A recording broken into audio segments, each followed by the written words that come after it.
এই মুহূর্তে এ জায়গাতে আতঙ্ক বিরাজ করছে। এখানে যারা পথচারী রয়েছেন, এখানে অনেক লোকজন রয়েছে। আমি দেখাতে চাই মেট্রো রেলের দুপুর নাগাদ মেট্রো রেলের যে বিয়ারিং প্যাডটি থাকে সেটা কিন্তু খুলে এখানে পড়ে এবং এই জায়গা থেকে একজন পথচারী যাচ্ছিলেন। তার মাথায় কিন্তু সেই বিয়ারিং প্যাডটা পড়ে তিনি ঘটনাস্থলেই তার মৃত্যু হয়। আরেকটি বিষয়ে জানিয়ে রাখি, এই ধরনের যে বিয়ারিং প্যাডগুলো রয়েছে এগুলোর কিন্তু এক একটার ওজন ১৩০ থেকে ১৪০ কেজি এবং প্রত্যক্ষদর্শীরা যেটি বলছেন যে এটির জন্য তারা মেট্রো রেলের গাফিলতির দায় দিচ্ছেন এবং তার গত বছরেও কিন্তু এমন একটি ঘটনা ঘটেছে সেপ্টেম্বরের দিকে।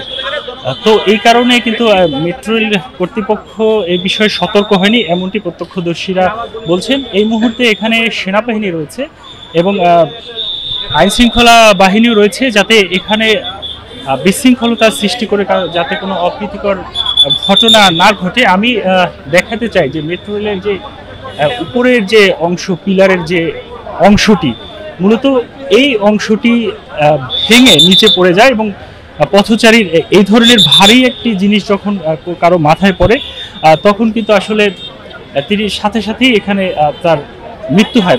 এই যে যার মৃত্যু হয়েছে তার পরিচয় কিন্তু এখনো নিশ্চিত করা যায়নি, তবে তার ভোটার আইডি বা এই ধরনের কিছু রয়েছে কিনা সেটি পুলিশ দেখছে, তার পরিচয় নিশ্চিত করার চেষ্টা করছে এবং এখানে আইন শৃঙ্খলা বাহিনী রয়েছে এবং অনেক উৎসুক জনতা রয়েছে, যাতে এখান থেকে সতর্কভাবে সবাই চলাচল করে এমন ব্যবস্থা এখানে সেনাবাহিনী গ্রহণ করছে। এবং আরেকটি বিষয় জানিয়ে রাখি যে মেট্রো রেল কখন চালু হবে, এখন মেট্রো রেল বন্ধ রয়েছে, কখন চালু হবে সেটি কিন্তু এখন পর্যন্ত নিশ্চিত করা যায়নি।